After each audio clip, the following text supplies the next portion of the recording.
Bu dünyada mening baxtym şor eken, bu dünyada mening baxtym şor eken, adam oğlu kısmata mecbur eken. Atenesiz geçen ömrüň xor eken, giň jahan jay bermez maňa dar bolup, enejan ýaşaýan size zar bolup. Ak süýdüň emdirdiň gujagyňa alyp, 3 ýaşy ýaşadym ösüp ulalyp.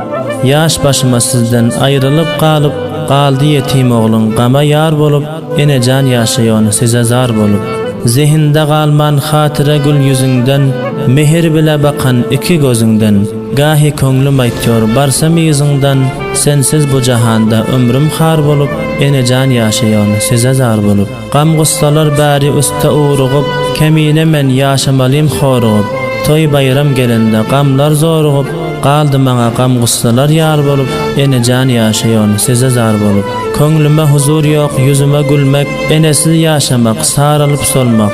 Peýmanaň dolmasa ýok eken ölmek, enesiz bul dünýadan bizar bolup, enejan ýaşaýan size zar bolup. Kısmatym şul bolsa durmasam bolmaz, her başa gelenin görmesem bolmaz.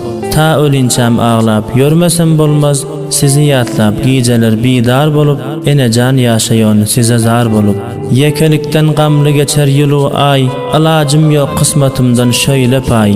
Hak bersin sizlere cennetinden jay, dua eýlän gijeler bidar bolup, enejan ýaşaýan size zar bolup.